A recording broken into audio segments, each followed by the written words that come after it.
परम। ओम श्री गुरुभ्यो नमः। ओम मातृशक्ति। ओम असतो मा सद्गमय तमसो मा ज्योतिर्गमय मृत्योर्मा मृतंगमय।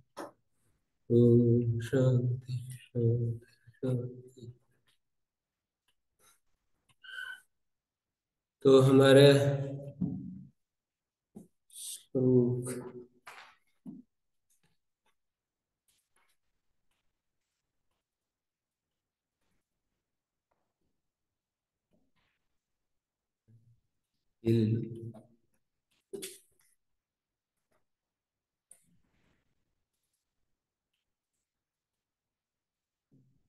दूसरे अध्याय का 47वां श्लोक है। कर्मण्येवाधिकारस्ते मा फलेषु कदाचन। कर्म में ही तुम्हारा अधिकार है, फल में नहीं। माँ फलेषु कदाचन, फल में तुम्हारा अधिकार माँ माने नहीं है या ना होवे। माँ कर्म फल हेतु भू। तुम कर्म फल के हेतु मत बनो। कर्म फल क्या होता है? जन्म होता है कर्म फल। कर्मों का फल जो है ना, वो जन्म होता है। जन्म मिलता है कर्मों के फल के रूप में। तो माँ कर्म फल हेतु, कर्म फल के हेतु षष्ठी समास तुम मत बनो। अर्थात तुम ऐसे कर्मों को इस भाव के साथ मत करो कि तुम कर्म फल के हेतु बन जाओ। सकाम कर्म करेंगे तो कर्म फल के हेतु बनना ही होगा। किसी कामना को लेकर कर्म करेंगे तो उसका कर्माशय बनेगा और कर्म फल जन्म के रूप में हमें मिलेगा। और यदि हम निष्काम होकर के कर्म करेंगे तो कर्म फल के हेतु नहीं बनेंगे। ऐसा कहना चाह रहे हैं। माते संगोस्तु कर्मणि। कोई ये कहे कि मुझे कुछ लेना देना नहीं, मैं क्यों कर्म करूं? तो उसका उत्तर दिया, माते संगोस्तु कर्मणि। तुम्हारा अकर्म में भी आसक्ति ना हो, तुम्हारा अकर्म में भी संग ना हो। अकर्म का अर्थ है कर्माभाव। कर्म के अभाव में भी तुम्हारी मन की स्थिति ना बने कि मैं क्यों कर्म करूं जब मुझे कुछ लेना देना ही नहीं था। कर्म तो करना है, लेकिन फल की इच्छा नहीं करनी, बस मूल बात यह है। और फल की इच्छा भी करो, लेकिन मन चाहे फल की इच्छा मत करो। इन दोनों बातों में बड़ा अंतर है। फल की इच्छा करो, अर्थात मैं खेती इसलिए कर रहा हूं कि अनाज मिलेगा। तो ये कर्म फल को, माने ये जो हमने खेती करना स्वीकार किया और उस खेती करने के बदले फल जो अनाज मिलेगा उसको भी विचार रखने रखा। गाय पालन कर रहे हैं कि इससे हमें दूध मिलेगा, तो दूध को भी विचार में रखा। नौकरी किस लिए कर रहे हो कि बच्चों की आजीविका चलेगी, तो आजीविका को भी सामने उद्देश्य के रूप में रखा। लेकिन उसमें जो मनचाहा फल है ना, जैसे खेती कर की और खेती में व्यवधान आ गया, कोई ओला ओला पड़ गया और बिजली खराब हो गई, वो मोटर जल गई, ऐसे ऐसे काम बीच में आते हैं कि हमारी खेती सूख जाती है। तो कहा कि उस समय दुखी होने की जरूरत नहीं है। उस समय तुमने अपना काम जो कर सकते थे करते जा रहे थे, कर लिया। इसके आगे तुम्हारी कोई जिम्मेदारी नहीं है। यदि कम मिलता है तो कम में संतुष्ट रहो, अधिक मिलता है तो अधिक में संतुष्ट रहो। तुम्हें उसके कोई शिकायत नहीं करनी, क्या करें ये हो जाता है वो हो जाता है, ऐसे बोलते हैं ना आदमी। तो वो सब नहीं करना है। माँ कर्म फल हेतु माते संगो। कर्मों के फल का हेतु मत बन, माने कर्मों का फल कौन सा होता है? जन्म होता है। जन्म के बाद फिर और भी जन्म के साथ जुड़ी हुई चीजें, वो भी कर्म के फल के रूप में मिलती हैं। जैसे बुद्धि मिलती है, वाणी मिलती है, मन मिलता है, हमारे शरीर मिलते हैं, आरोग्य मिलता है, और गला मिलता है। बहुत बड़ी चीज मिलती है गला। और एक्सपर्टीज हमें किसी किसी उसमें हमें मिलता है, हुनर मिलता है। मशीनरी के काम में बहुत ही हम कुशल हो जाते हैं, कोई बिल्कुल नहीं होता है। तो ये सब कर्मों के फल के रूप में मिलती हैं, जीवन के साथ जुड़ी हुई चीजें।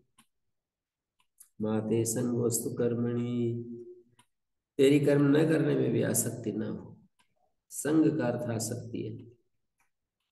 तो कर्मणि एते अधिकारेण भूयते मा फलेषु कदाचन। फलेषु कदाचन अधिकारेण मा भूत। अधिकारेण मा भूत, अधिकार ना होवे। अधिकारेण मा भावी, अधिकार है मा भूत, अधिकारेण मा भावी, ऐसा वाक्य बनेगा। अधिकार फलेषु कदाचन मा भूत ना होवे या नास्ति। अधिकार फलेषु नास्ति मास्तु। तो कदाचन फलेषु अधिकारेण माँ भूयताम या माँ भावी, लुंग लकार में करेंगे तो माँ भावी। माँ भूत है तो लुंग लकार माँ भावी।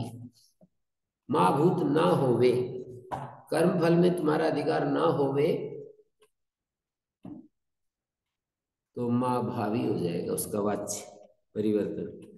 माँ कर्म फल हेतु भू, कर्म फलानाम हेतु माँ भू माँ भावी। कर्म फल हेतु ना माँ भावी, कर्म फल हेतु ना माँ भावी, ऐसा वाक्य बनेगा। माते संगोस्तु अकर्मणि, अकर्मणि ते संगेन माँ भूयताम। अस्तु का भूयताम। माते अस्तु संगो अस्तु संगो भूयताम। माते संगेन भूयताम। माते संगेन भूयताम। कृष्ण जी कुछ समझ में आ रहा है? आइडिया बन रहा है कुछ? कर्म में प्रथमा, कर्म के अनुसार क्रिया, कर्ता में प्रथमा, कर्ता के अनुसार क्रिया, कर्ता के अनुसार क्रिया और कर्म में द्वितीय। और कर्मवाच्य में कर्म में प्रथमा और कर्म के अनुसार क्रिया, कर्ता में तृतीया। ये तो मूल सिद्धांत है। इसके बाद युद्ध शुरू होता है, हैं? इतने दिन हो गए इस युद्ध को लड़ते हुए, पर बैठेगा नहीं, है ना? वाक्य यदि बोलूं तो फिर आप बैठा नहीं पाएंगे उस वाक्य को, है ना? कर्मवाच्य में तो तृतीया, कर्मवाच्य में कर्ता में तृतीया, कर्म में प्रथमा, कर्म के अनुसार क्रिया, एक वाक्य। दूसरा वाक्य कर्तृवाच्य में कर्ता में प्रथमा, कर्ता के अनुसार क्रिया और कर्म में द्वितीया। ये तो हो गया। अब इसका एप्लीकेशन वाक्य में जब आप इसका प्रयोग करोगे ना, तो आपके ये सारे सिद्धांत कहीं के कहीं जाएंगे और आप कुछ बनाओगे। जो सिद्धांत आपने बताया वो सिद्धांत यहाँ नहीं दिखा पाओगे। वो सिद्धांत गायब हो जाएगा और अपने हिसाब से वाक्य बनाओगे। युवाम आवाम पाठयावह, हम दोनों तुमको पढ़ाते हैं। युवाम आवाम पाठयावह,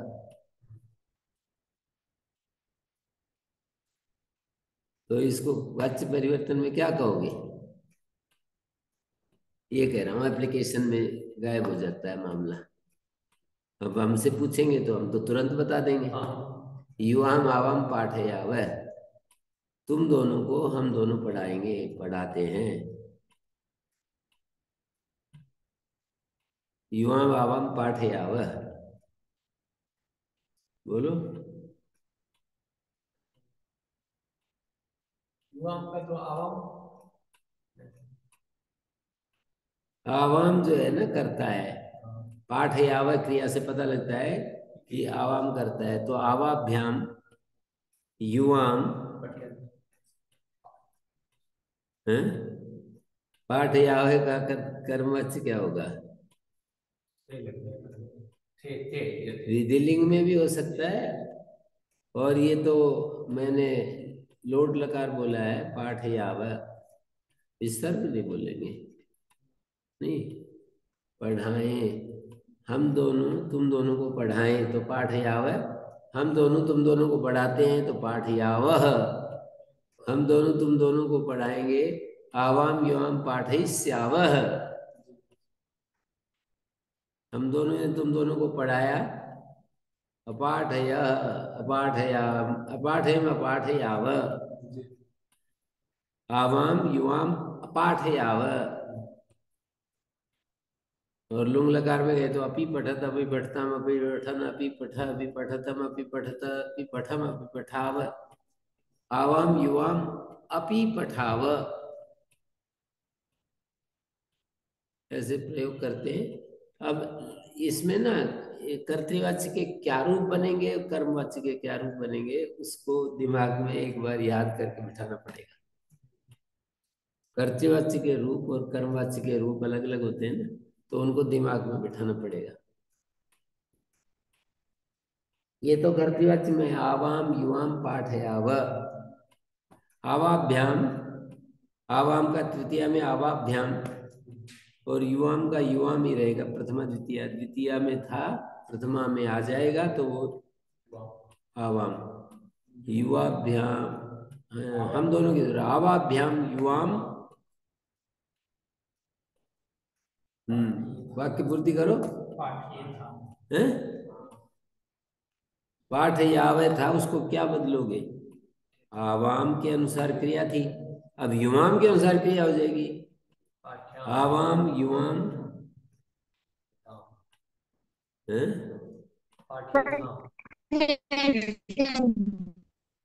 क्या बोल रहे हैं, पाठ्यताम पाठ्यताम पढ़े थे। पाठ्यस पाठ्यस्व पाठ्यताम युवाम पाठ्यताम, और या फिर पाठयेत पाठये पाठये पाठ्येत पाठयाताम पाठ्येरन पाठ्ये पाठ्येयाथाम, पाठ्ये पाठ्ये था, पाठ्येत पाठयाताम पाठ्येरन पाठ्ये था, पाठ्येयाथाम पाठ्यध्वम पाठ्येय पाठ्ये वही पाठ्ये वही, तो युवाम आवाभ्याम पाठ्यै पाठ्यावहै,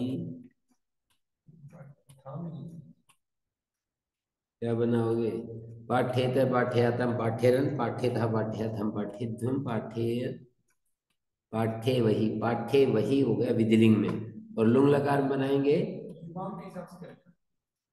हाँ युवाम के साथ पाठ पाठ्यताम पाठ्यताम पाठ्यताम पाठ्येथाम युवाम पाठ्येथाम, आवाभ्याम युवाम पाठ्येथाम, ये तो विधिलिंग है। लोट लकार में आवाभ्याम युवाम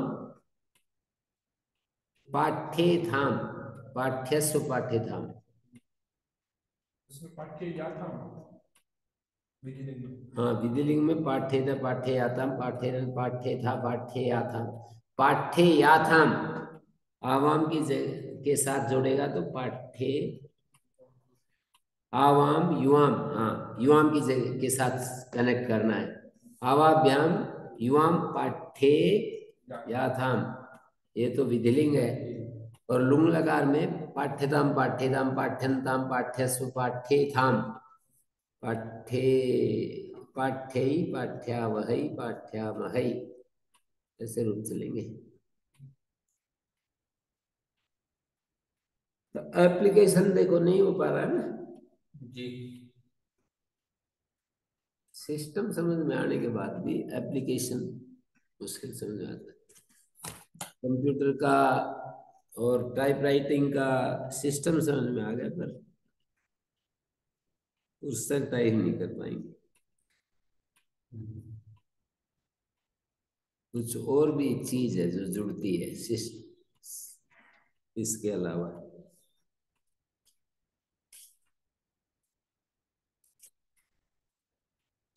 तो ये हो गया अपना माँ कर्म फल हेतु ना, भावी। मा कर्म फल हेतु, हेतु न भावी। कर्म फल हेतु न मा भावी, है ना? ठीक है।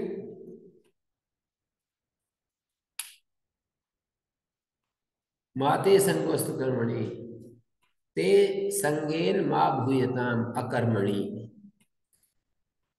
अकर्मणि ते संगेन मा भूयताम।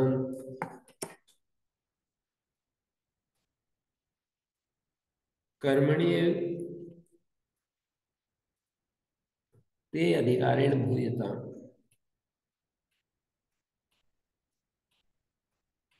मा फलेषु कदाचित्। फलेषु अधिकारेण मा भावी या मा भूत। अभी तो अधिकारस्ते मा भूत ना होवे, मा भावी हो जाएगा। फलेषु कदाचन अधिकारेण ते मा भावी। मा कर्म फल हेतु भू, कर्म फल हेतु न त्वया मा भावी। मा कर्म फल हेतु भू, भावी नहीं होगा फिर तो, त्वम भू है ना। मा कर्म फल हेतु न त्वया, मा कर्म फल हेतु न त्वया भावी होगा, ठीक है। मा कर्म फल हेतु न भावी, क्योंकि प्रथम पुरुष एक वचन होगा ना। जब हम त्वम कहते तो मध्यम पुरुष आया तो उसमें तो त्वया हो गई। मा कर्म फल हेतु न त्वया भावी। माते ते संगेन मा भूयताम कर्मणि। अस्तु का भूयताम।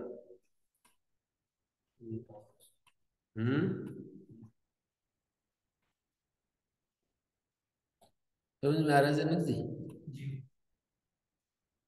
योगस्था कर कुरु कर्माणि संगम त्यक्त्वा धनंजय सिद्ध्य सिद्ध्यो समो भूत्वा समत्वं योग उच्यते। योगस्थेन त्वया कर्माणि क्रियन्ताम। कर्माणि कुरु कर्माणि क्रियन्ताम। संगम त्यक्त्वा, हे धनंजय, संगम त्यक्त्वा आसक्तिम फलासक्तिम त्यक्त्वा कर्माणि योगस्थेन त्वया क्रियन्ताम संपाद्यन्ताम। तुम्हें कर्म को संपादन करना है आसक्ति त्याग करके, हैं। सिद्ध्य सिद्ध्यो समो भूत्वा, पहले के साथ जुड़ रहा है समत्वम योग उच्यते। सिद्धि असिद्ध्यो समो भूत्वा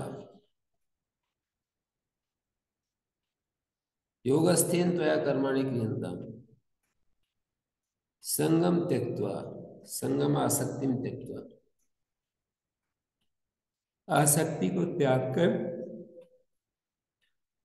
सिद्धि असिद्धि में समान बुद्धि वाला होकर योग में स्थित हुआ कर्तव्य कर्मों कर समत्व ही योग कहलाता है। जो कुछ भी कर्म किया जाए उसके पूर्ण होने और न होने में और उसके फल में समभाव रहने का नाम समत्व है।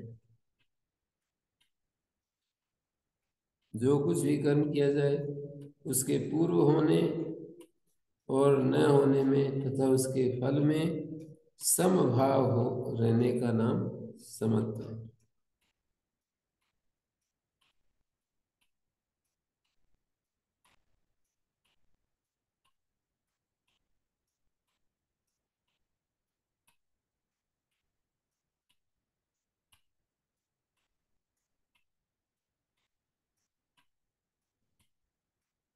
सिद्धि और असिद्धि में सम होकर के,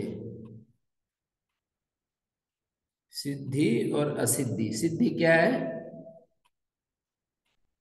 कर्तव्य कर्मों के पूरा होना,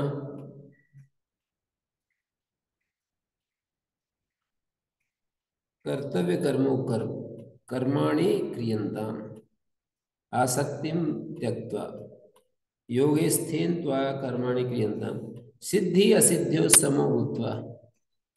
सिद्धि और असिद्धि क्या चीज है? नैष्कर्म सिद्धि और नैष्कर्म की असिद्धि।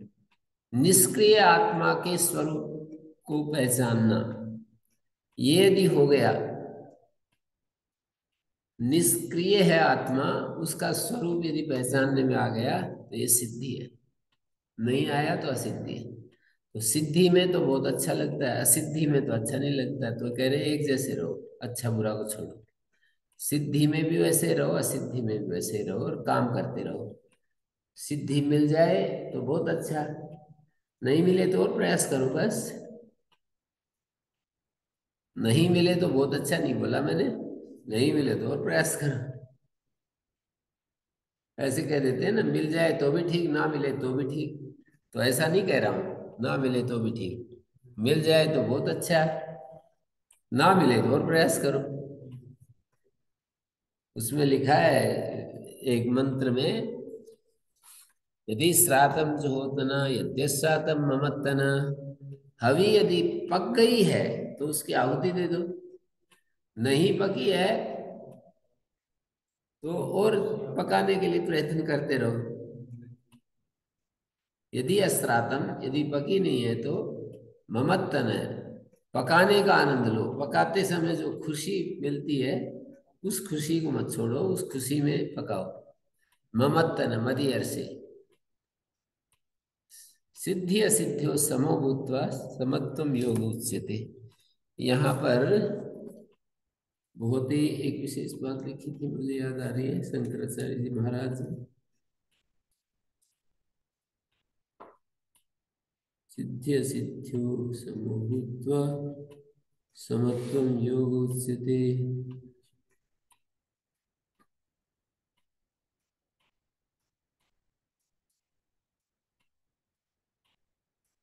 ये है, देखिए सिद्धि क्या है।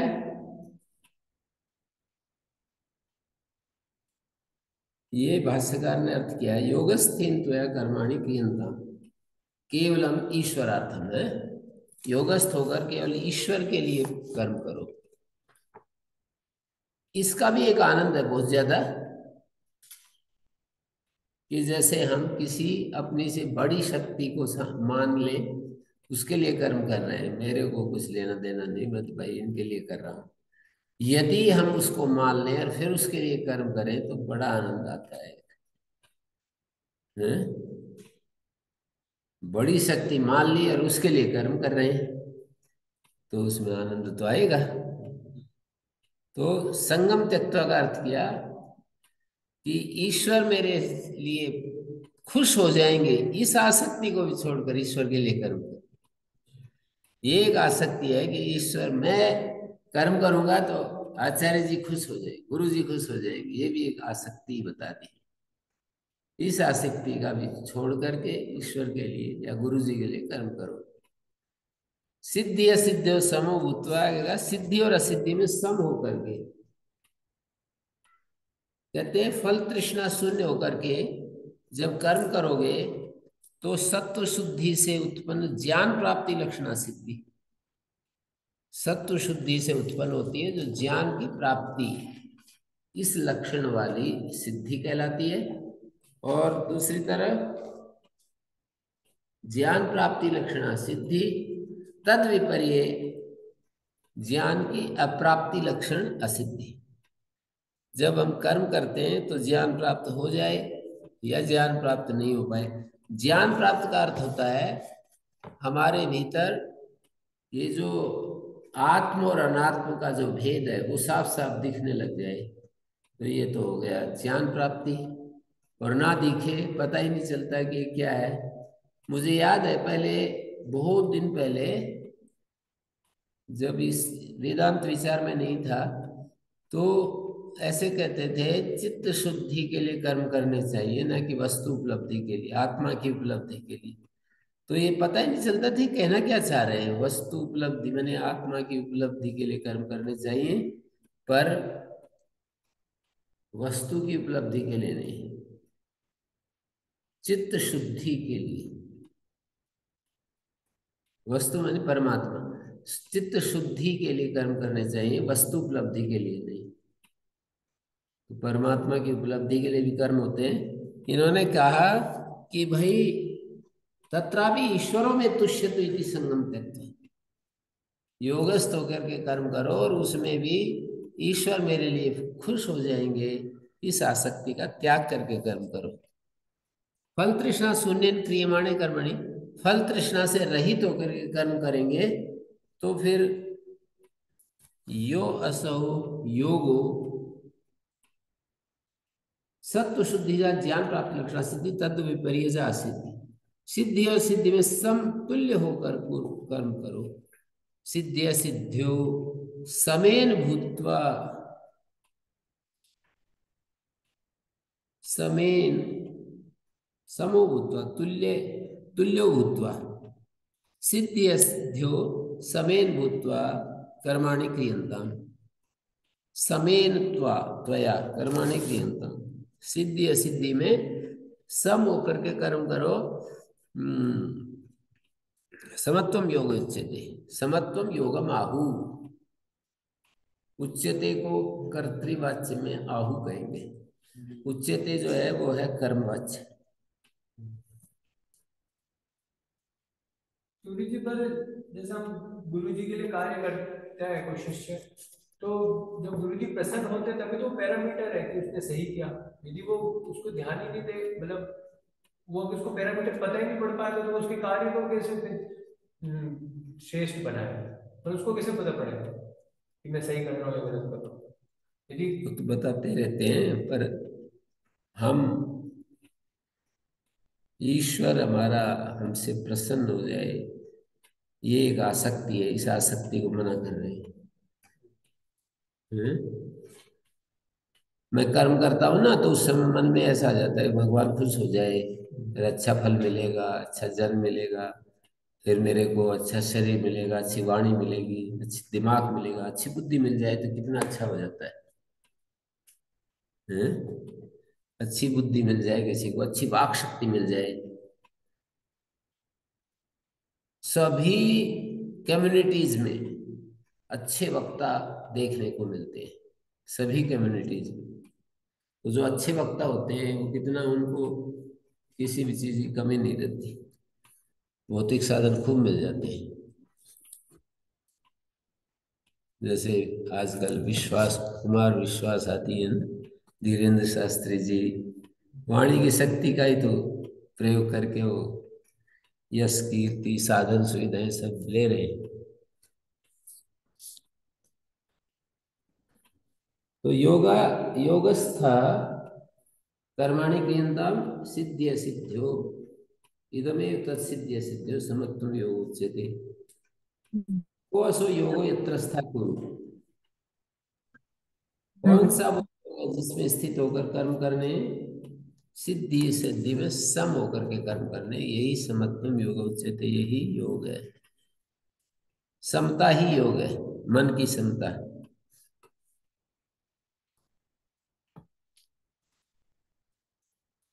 यद पुनः समत्व बुद्धि युक्तम ईश्वराराधनात्म कर्मुक्तम, जो कोई समत्व बुद्धि से युक्त, समत्व बुद्धि युक्तम ईश्वर आराधनात्म कर्मुक्तम, ईश्वर की आराधना के लिए कर्म करें।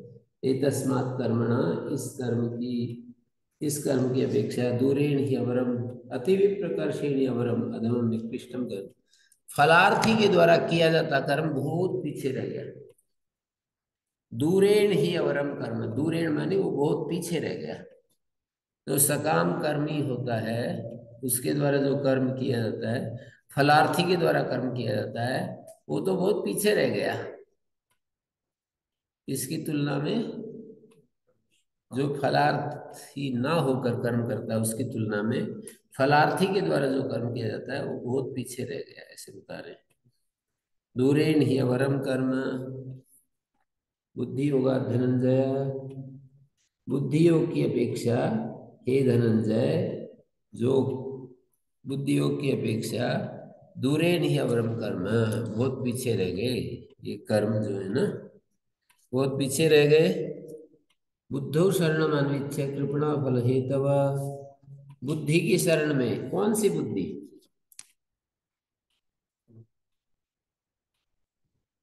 योग विषय बुद्धो तक परिपाक जायाम व सांख्य बुद्धो शरणम अन्विच्छ। योग बुद्धि या सांख्य बुद्धि की शरण में आओ। योग बुद्धि का मतलब प्रारंभ में जब हम शुरू करते हैं यात्रा को, योग यात्रा को, तो योग विषय बुद्धि हमारे उसके लिए होती है। ईश्वर अर्पण पूर्वक जो कर्म किए जाते हैं इसको योग बुद्धि कहते हैं। ईश्वर को अर्पित करके जो कर्म किए जाते हैं वो योग बुद्धि है।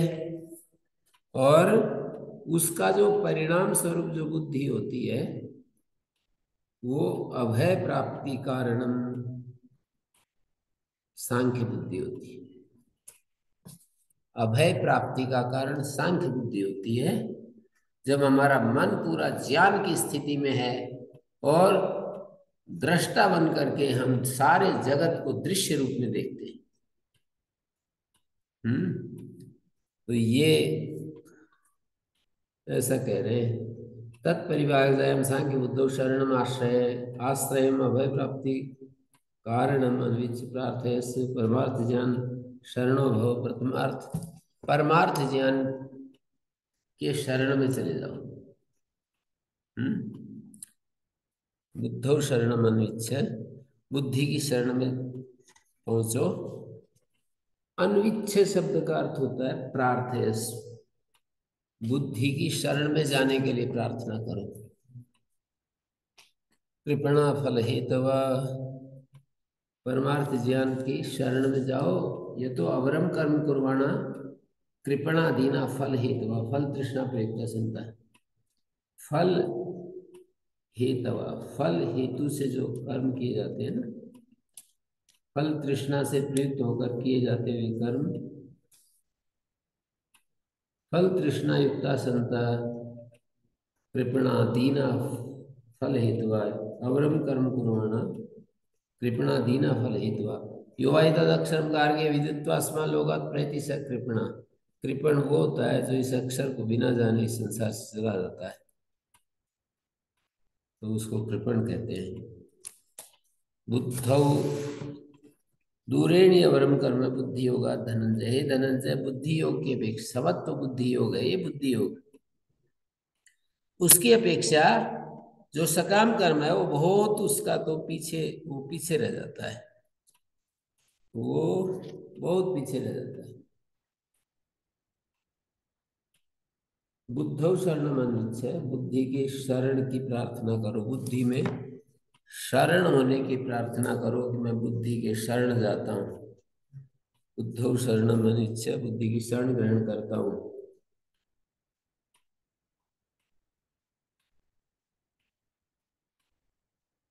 यह तो अवरम कर्म कुर्वाणा कृपणा दीना फल हेतवा। अवर कर्म करते हुए लोग है ना जो, वो दीन है, कृपण है। अवरम कर्म कुर्वाणा जना दीना, निकृष्ट कर्म करते हुए जो लोग हैं वो दीन है। फल हेतवा, फल तृष्णा प्रयुक्ता संता, फल की तृष्णा से प्रेरित होकर के कर रहे हैं ना, उनको दीन बता रहे हैं। यो है तदक्षरम गार्ग्य विदित्वा स्मरण लोगात प्रतिशत कृपण। कृपण की परिभाषा बृहदारण्यक में दी है। हे गार्गी यो तदक्षरम, यो तदक्षरम गार्ग्य विदित्वा स्मरण लोगात प्रति, इस लोक से जो चला जाता है सकृपण।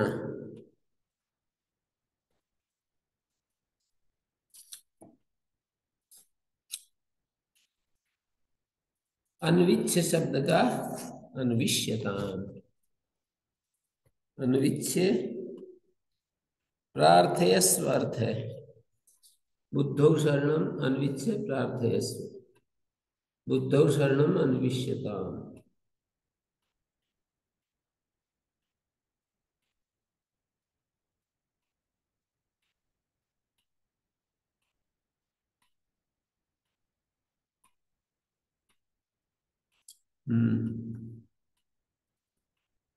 प्रार्थयस्व का मतलब प्रार्थ्यता,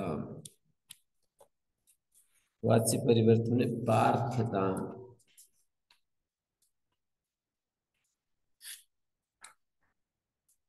बुद्धि युक्त जहाती है उभय सुकृत दुष्कृतो। समत्व बुद्धि युक्त होकर के स्वधर्म का अनुष्ठान करते हुए जो फल प्राप्त होता है उसको सुनो। समत्व बुद्धि से युक्त होकर स्वधर्म का जो अनुष्ठान करते हुए फल प्राप्त होता है उसको सुनो। बुद्धियुक्ता कर्मणि समत्व विषय बुद्धिया युक्तो बुद्धियुक्ता। बुद्धियुक्त कर्म में समत्व विषय वाली बुद्धि से युक्त हुआ स जहाति परित्यजति उभे सुकृत दुष्कृत। इसमें लोके सुकृत दुष्कृते पापे पुण्य समत्व बुद्धि समत्व शुद्धि जा समत्व शुद्धि ज्ञान प्राप्ति द्वारेण यतः। सुकृत दुष्कृते पुण्य और पाप जहाति जो इस संसार में छोड़ देता है सत्व शुद्धि ज्ञान प्राप्ति द्वारेण। सत्व की शुद्धि अंतःकरण की शुद्धि ज्ञान प्राप्ति द्वारा नियता। तस्मात् समत्व बुद्धि योगाय पूज्यस्व घटस्व। समत्व बुद्धि के योग के लिए पूज्यस्व घटस्व योगो ही कर्मसु पूर्णम स्वधर्माख्येषु कर्मसु वर्तमानस्य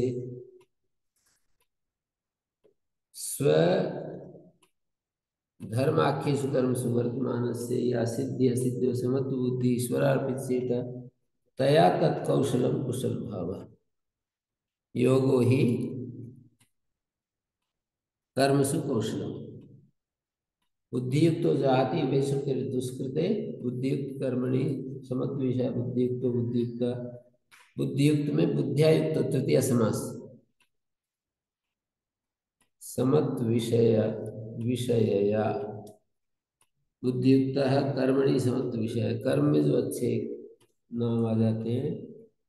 कर्मणि समत्व विषया बुद्धियुक्त बुद्धियुक्त स जहाति परित्यजति सस्मिन् लोके सुकृत दुष्कृते पुण्य पापे परित्यजति।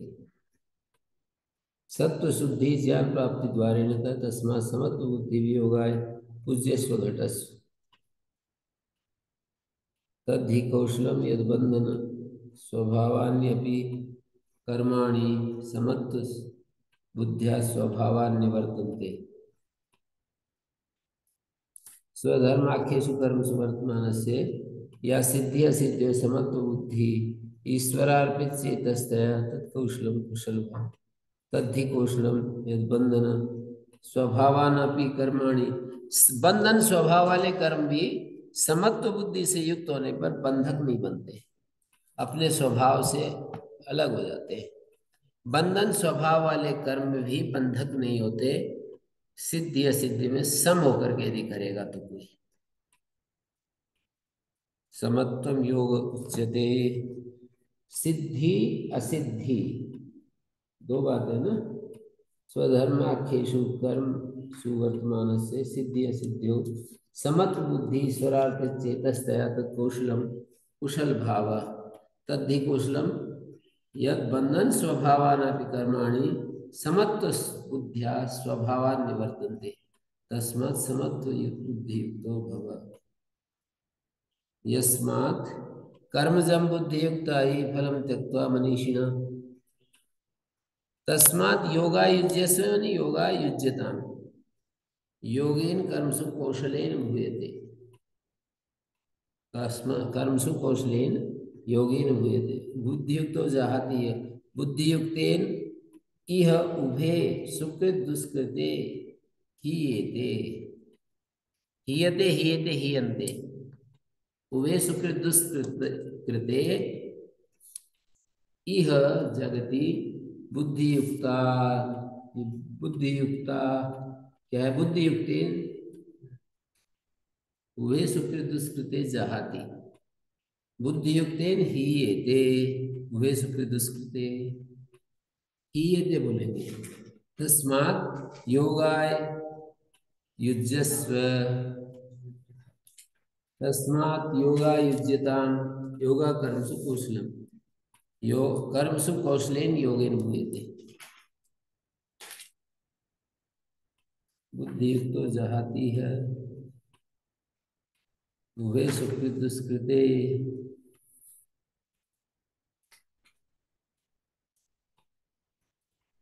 युज्यस्व घटस्व। कर्मजं बुद्धियुक्ता हि फलं त्यक्त्वा मनीषिणः बुद्धियुक्तः संता कर्मजं फलं त्यक्त्वा। ये दो समानाधिकरण हो जाएंगे ना, एक तो बुद्धियुक्त एक मनीषिणः। बुद्धियुक्त ही मनीषी भी कर्मजन फलम त्यक्त्वा ऐसा अन्वय होगा। ही मानी यस्मात्, यस्मात् कर्मजं फलम त्यक्त्वा मनीषी भी बुद्धियुक्त ही जम कर्मजं फलम त्यक्त्वा कर्मजं फलम त्यक्त्वा इसका बुद्धियुक्ता फलम त्यक्त्वा कर्मजं फलम त्यक्त्वा ऐसा आ जाएगा। कर्मजं फलम त्यक्त्वा ऐसे संबंध जुड़ेगा। मनीषिणा मनीषी भी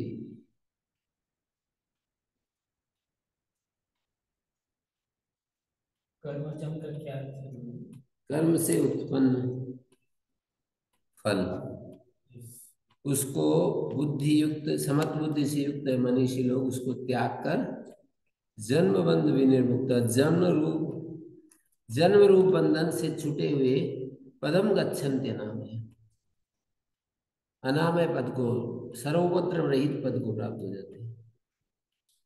विष्णु मोक्षाख्यम पदम गच्छन्ति। जन्मे बंधो जन्म बंधा तेन विनिर्मुक्ता जीवंत जन्म बंध विनिर्मुक्ता संता। जन्म बंध विनिर्मुक्ता में जन्म ही तो बंध है, जन्म बंध कहलाता है। तेन विनिर्मुक्ता जीवंत जन्म बंध विनिर्मुक्ता संता पदम परमं विष्णु मोक्षाख्यम गच्छन्ति। अथवा बुद्धि योगा धनंजय इत्यारभ परमार्थ दर्शन लक्षणा एवं सर्वथा संप्रतोदक स्थानीय कर्मयोग सत्व शुद्धि जनिता बुद्धि दर्शिता तस्मा सुकृत दुष्कृत प्रहाणादि हेतुत्व श्रवणात् बुद्धि योगा धनंजय से लेकर सर्वथा संप्लुतोदके वहां तक कर्म योग योगज सत्व शुद्धि जनिता बुद्धि दर्शिता साक्षात सुकृत दुष्कृत प्रहाणादि हेतुत्व श्रवणात्। साक्षात सुकृत दुष्कृत प्रहाणादि दुष्कृत प्रहाणादि हेतुत्व दर्शन।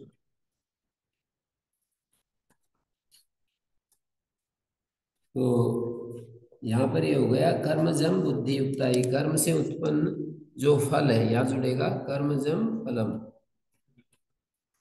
उसको त्याग कर मनीषी भी बुद्धियुक्त ही इष्टानिष्ट देह प्राप्ति कर्मजम फलम कर्मभ्यो जातम बुद्धियुक्ता समत्व बुद्धियुक्ता संता यस्मात् फलम त्यक्त्वा परित्यज्य मनीषिणो ज्ञानिनो भूत्वा जन्म बंधन विनिर्मुक्ता। जन्म बंधो जन्म बंधा तेन विनिर्मुक्ता।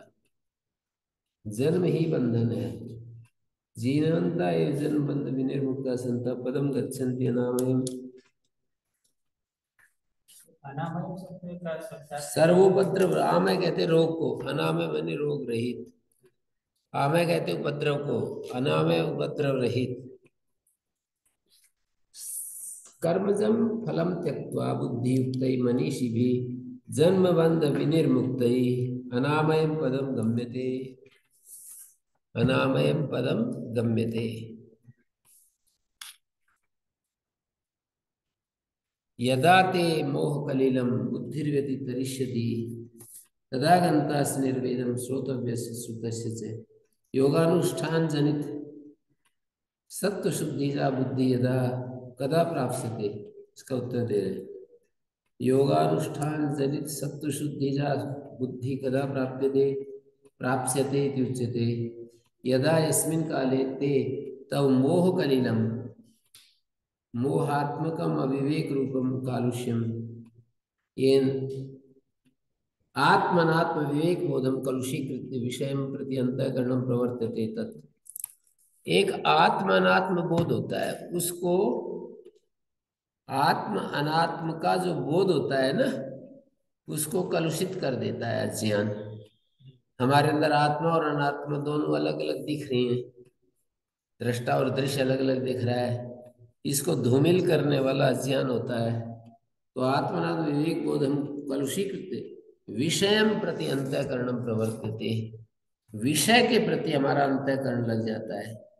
जब आत्मनात्म विवेक खिला पड़ जाता है, धूमिल हो जाता है, कलुषित हो जाता है, तो हम क्या करते हैं, हम विषय के प्रति उद्घाटित हो जाते हैं। विषयम प्रति अंतःकरणम प्रवर्त्यते तव बुद्धि व्यतितरिष्यति व्यतिक्रमिष्यति। तो ये कहा, ये मोह रूपी कलिल, मोहात्मक अविवेक रूप जो कालुष्य है, मोह रूपी जो अविवेक रूप कालुष्य है, वह कालुष्य ये न आत्मनात्म विवेक बोधम कलुषीकृत, जिसके आधार पर आत्मनात्म का विवेक बोध कलुषित हो जाता है, तो हमारा मंतःकरण विषय के प्रति लग जाता है। तो जब ये बुद्धि इसका व्यतिक्रमण करेगी, शुद्ध भाव में आपत्स्यते, तब जो है तदा तस्मिन काले गंतासि प्राप्स्यसि निर्वेदम वैराग्यम, तदा गंतासि निर्वेदम वैराग्यम श्रोतव्य श्रुति, यदा श्रोतव्यम श्रुतम च ते निष्फलम भाति, तदा उस समय उसके पार चले जाओगे, वैराग्य को प्राप्त हो जाओगे। गंतासि, गंतासि निर्वेदम वैराग्यम गंतासि प्राप्स्यसि, श्रोतव्य श्रुतस्य, श्रोतव्य और श्रुत, जो आगे सुनना है और जो पीछे सुना है, निष्फल हो जाएगा तुम्हारे लिए, उसका कोई अर्थ नहीं रहेगा। सीढ़ी से ऊपर चढ़ गए तो फिर सीढ़ी बेकार है, ऊपर चढ़ गए तो मान लो नीचे उतरना ना हो, कोई ऊपर चढ़ गया, बस फिर सीढ़ी का क्या उपयोग उसके लिए। पर जो अभी चढ़ना चाहता है उसके लिए तो सीढ़ी अनर्थक नहीं है। लेकिन कह रहे हैं जब ऊपर चले जाओगे तो फिर सीढ़ी का तुम्हारे लिए क्या औचित्य रहेगा, क्या उसका महत्व रहेगा। ऊपर चढ़ के नीचे ना उतरना पड़े, फिर सीढ़ी बताओ क्या काम आएगी तुम्हारे, ऐसा कहना चाह रहे हैं। लेकिन ऊपर चढ़ गए और फिर उतरना है, तब तो उपमा नहीं दी जाएगी। ये उस स्थिति की उपमा है कि ऊपर चढ़ गए और ऊपर ही रह गए। शेरविन जैसे कमरे में ऊपर चढ़ गए, ऊपर रहने लगे, नीचे उतरना नहीं था, 24 साल तक वहीं कमरे में रहते रहे हैं, निरंतर 24 वर्ष तक उसी कमरे में रहते रहे। उनके लिए सीढ़ी की क्या जरूरत है। ये बात कह रहे हैं, जब तुम आगे चले जाओगे तो बुद्धि तुम्हारी शुद्ध हो जाएगी, तब श्रोतव्य और श्रुत की कोई आवश्यकता नहीं रहेगी। जब तक बुद्धि शुद्ध नहीं हो रही है, तब तक ही ये श्रोतव्य और श्रुत का चक्कर तुम्हारे सामने है, ऐसे कह रहे हैं। तस्मिन काले प्राप्स्यसि निर्वेदम, तुम्हें श्रोतव्य और श्रुत के प्रति वैराग्य हो जाएगा। कब हो जाएगा, जब तुम ये निर्वेद हो जाएगा इसके प्रति, श्रोतव्य और श्रुत के प्रति। तदा तस्मिन काले प्राप्स्यसि निर्वेदम, हाँ, यदा ते मोह कलिलम बुद्धि व्यतितरिष्यति, ये है कंडीशन। मोह रूपी कालुष्य को जब बुद्धि व्यतिक्रम कर जाएगी, शुद्ध हो जाएगी, शुद्ध भाव को प्राप्त हो जाएगी, तब ये जो है तुम्हें सुने हुए और सुनने योग्य के प्रति वैराग्य हो जाएगा। चुप हो जाओगे कि क्या सब कुछ हो गया, पढ़ने की भी कोई आवश्यकता नहीं, कुछ करने की आवश्यकता नहीं, बस एकदम ऐसी स्थिति आ जाएगी। कितना अच्छा बताया।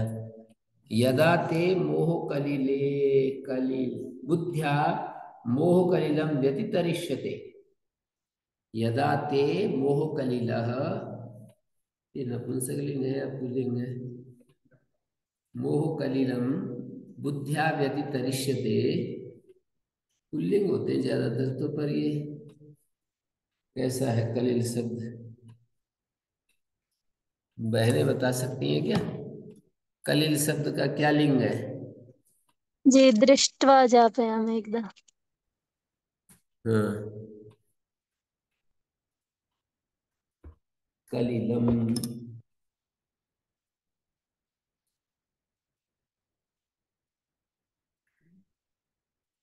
बुद्ध्या व्यतितरिष्यते तदा गंतासि निर्वेदम, तदा श्रोतव्य श्रुतस्य च प्रति निर्वेदः गंतासि बनाओ। निर्वेदम गंतासि, इसका कैसे परिवर्तन करोगे? तदा बनाओ प्रिंस जी। तदा गंतासि निर्वेदम।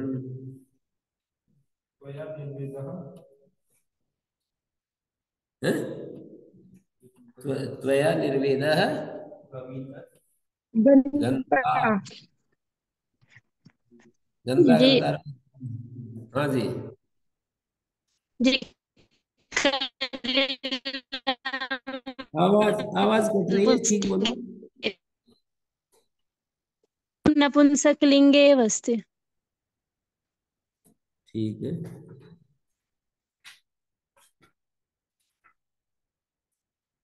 तदा ते मोहकलिलम, मोहकलिलम बुद्ध्या व्यतितरिष्यते, ऐसा बनेगा। नपुंसकलिंग में प्रथमा द्वितीय में एक ही रहता है। मोहकलिलम बुद्ध्या व्यतितरिष्यते तदा गंतासि निर्वेदम। तदा त्वया निर्वेदः गंता। निर्वेदः गंता। श्रोतव्य श्रुतस्य च निर्वेदः गंता। श्रोतव्य और श्रुत ये दोनों तुम्हें निष्फल लगेंगे। श्रोतव्य और श्रुत के प्रति वैराग्य हो जाएगा। निर्वेद माने वैराग्य। तो इसका अर्थ है कि श्रोतव्य और श्रुत का कोई अर्थ नहीं है क्या? उनके लिए कोई अर्थ नहीं जब बुद्धि पूरी शुद्ध हो गई। लेकिन जब तक बुद्धि पूरी शुद्ध नहीं, उनके लिए तो श्रोतव्य और शुद्ध का महत्व है ही। ऐसा है इसका तात्पर्य है। किसी की बुद्धि शुद्ध नहीं है, राग द्वेष मुक्त नहीं है, अभी विषयों की चाह भसी हुई है, तो फिर तो श्रोतव्य और शुद्ध का कीमत है।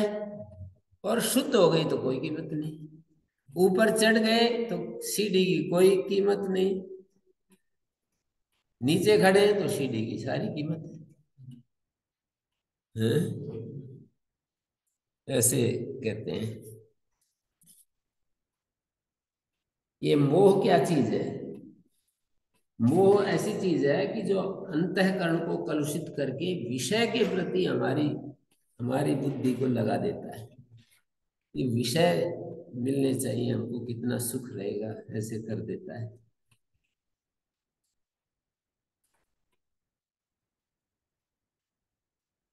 तो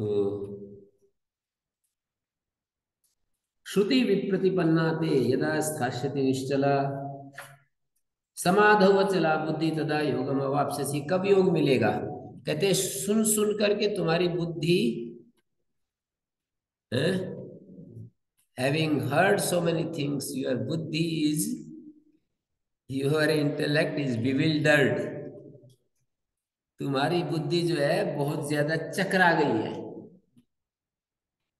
तो क्या होगा? जब निश्चल होगी, समाधौ अचला बुद्धि, समाधि में जब ये अचल होगी तब योग प्राप्त होगा। तदा योग योग अवाप्स्यते। योगम अवाप्स्यसि, योग अवाप्स्यते। विवेक प्रज्ञा समाधि को प्राप्त करोगे, योगा वाप्स्यते। श्रुति विप्रतिपन्ना, इसका अर्थ समझ में आया?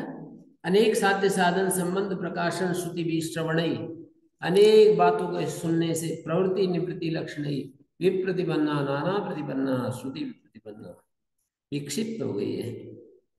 तो जब यस्मिन काले स्थास्यति स्थिरीभूता भविष्यति, स्थिर हो जाएगी, निश्चल हो जाएगी, विक्षेप रूप चलन वर्जित हो जाएगी। समाधौ अचला बुद्धि, समाधि मानी आत्मा में, समाधौ अचला बुद्धि आत्मा में अचल हो जाएगी ना।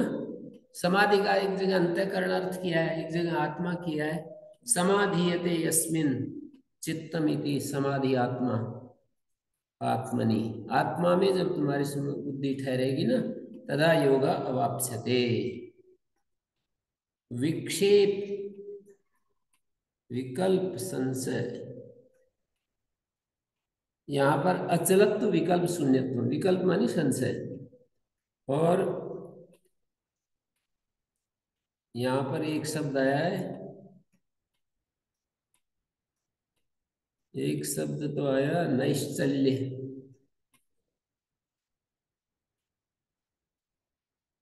एक तो शब्द है यहाँ अचल और एक है निश्चल। निश्चलता का अर्थ है विक्षेप रहित और अचलता का अर्थ है विकल्प विकल्प शून्य। दो शब्द आए ना, कोई कहे कि निश्चल और अचल तो एक ही है, तो निश्चल है विक्षेप रहित और अचल है विकल्प शून्य।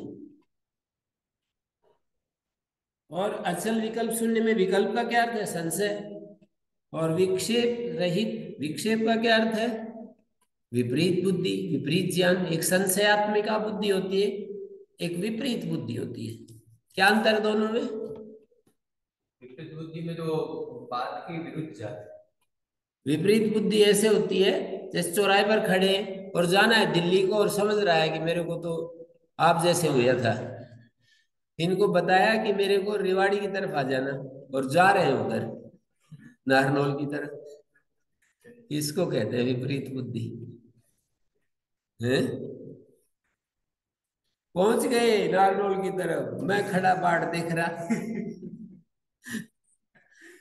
मैंने कहा कि रेवाड़ी की तरफ आ जाओ, तो इन्होंने तो उधर चल दिए, वो समझ रहे हैं कि मैं ठीक चल रहा हूं। इसको विपरीत बुद्धि कहते हैं। और संशय बुद्धि तो ये है कि आप खड़े हो जाएंगे संशय बुद्धि में कि भाई इधर जाऊं इधर जाऊं इधर जाऊं इधर जाऊं, ऐसे संशय बुद्धि भी खतरनाक है। विपरीत बुद्धि ही उल्टा चलता जाता है, वो उसको गलत को ठीक समझ लिया उसने कि भाई ऐसे जाना है? कितना अच्छा समझाया आप लोगों को विपरीत बुद्धि और संशय बुद्धि है। विपरीत बुद्धि जो है ऐसी है कि उल्टी बात को सही समझ लेती है। संशय बुद्धि निर्णय नहीं कर पाती कि ये करूं, तो वो खड़ा रहता है बस। कई बार तो दोनों ही हो जाती है? है, दोनों ही आ जाती है। कब? मतलब संशय बुद्धि भी हो जाती है, विपरीत बुद्धि भी हो जाती है, दोनों। तो निश्चल का अर्थ है विक्षेप रहित, विक्षेप मानी ये विपरीत बुद्धि।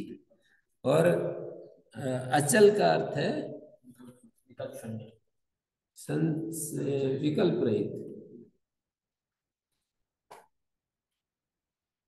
और ये विवेक के द्वारा पैदा हुई बुद्धि समाधौ अचला बुद्धि। समाधि आत्मा में जब तुम्हारी बुद्धि स्थिर होगी तथा योगा वाप्स्यते श्रुति विप्रतिपन्नया ते यदा निश्चलया स्थास्यते। स्थास्यति स्थास्यते होगा। ठीक है। ओम शांति शांति शांति।